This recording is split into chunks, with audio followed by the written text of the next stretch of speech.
Telugu news కి స్వాగతం. నేను రూపానాథెల్ల. తెలుగుదేశం జాతీయ ప్రధాన కార్యదర్శి మంత్రి నారా లోకేష్ వైసీపీ అధినేత జగన్ కు బంపర్ ఆఫర్ ఇచ్చారు. ఇష్టారీతిగా ఆరోపణలు చేయడం కాదు, వాటికి తగిన ఆధారాలు కూడా చూపించాలని చెబుతూనే జగన్ చేసిన ఆరోపణలకు ఒక్క ఆధారం చూపినా తాను మంత్రి పదవికి రాజీనామా చేస్తానని ప్రకటించారు. ఒక విధంగా చెప్పాలంటే జగన్ కి ఇది బంపర్ ఆఫరే.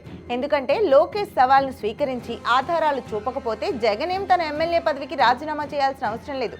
జస్ట్ సారీ చెప్తే చాలు. కేవలం తాను ప్రభుత్వంపై చేస్తున్న ఓ ఆరోపణకు సంబంధించి చిన్న ఆధారం బయటపెట్టడమే.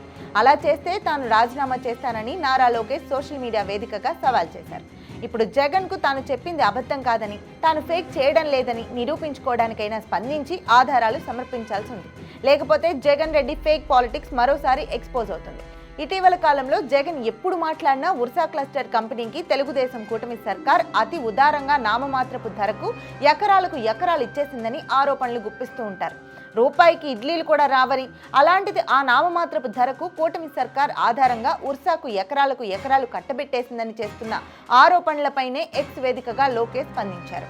ఈ ఆరోపణలకు సంబంధించి ఆధారాలు చూపితే తాను రాజీనామా చేస్తానని, అలా చూపలేకపోతే జగన్ క్షమాపణ చెప్తే చాలని సవాల్ విసిరారు. ఉర్సా కంపెనీకి ఎకరానికి ₹1,00,00,000 చొప్పున 3.5 ఎకరాలు, ఎకరానికి ₹50 లక్షల చొప్పున 56.5 ఎకరాల భూమిని ఉర్సాకు కేటాయించారు.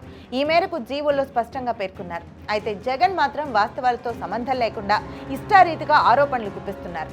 ఈ నేపథ్యంలోనే జగన్ ఫేక్ రాజకీయానికి చెక్ పెట్టేలా లోకేష్ బహిరంగ సవాల్ విసిరి ఉర్సాకు ఉదారంగా భూములు కట్టబెట్టినట్లు ఒక్క ఆధారం చూపినా రాజీనామా చేస్తానంటూ ఛాలెంజ్ చేశారు. మరి లోకేష్ సవాల్కు జగన్ ఎలా స్పందిస్తారో చూడాలి.